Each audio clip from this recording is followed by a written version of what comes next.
Nagpasalamat si Martin kay Lolong dahil sa pagsagip nito sa kanya, ngunit kailangan umunong patunayan ni Martin na kampi na ito sa pamamagitan ng pagtulong nitong makatakas ang ibang atubaw sa tumahan. Samantala, laking gulat naman ni Bella at Celia dahil nawawala si Aling Ines.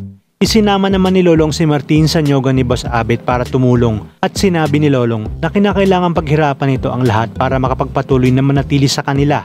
Habang si Aling Ines naman ay naglalakad dahil nga sa hinahanap ni si Raul ay naabutan naman siya ng mga tanod kung kahit agad nila itong isinama kay Kapitana.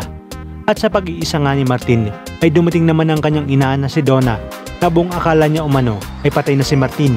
Sinabi ni Donna kay Martin na mahal siya ni Armando, ngunit ayon kay Martin, ang hirap umunong paniwalaan dahil sa ginawa sa kanya nito. Kaya naman dito muling nilaso ni Donna ang utak ni Martin na may plano siya kaya sabihin na nito kung saan nagtatago ang mga tubaw. Dahil sa pagnagawa niya ito ay sigurado siyang katanggapin muli siya ng kanyang daddy. Sinabi naman ni Martin na hindi niya na alam ang kanyang gagawin dahil nga parang malabo na ang sinasabi ni Donna. Sinabi naman ni Karina kay Lolong na nawawala si Aling Ines at baka malagay sila sa peligro dahil wala nga ito sa katinoan at puro atabaw ang sinasabi nito.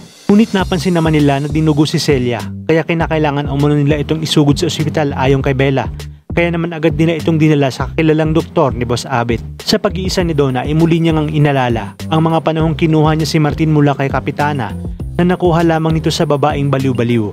At simula noon ay napasa kanya na ito bilang kabayaran sa mga utang sa kanya ni Kapitana. At dito nga ay naabutan siya ni Armando na nagmumuni-muni hawak ang mga gamit ni Martin. At muli ngang pinaalala ni Armando na iisa lamang ang kanilang anak at yun nga ay sa Isaac.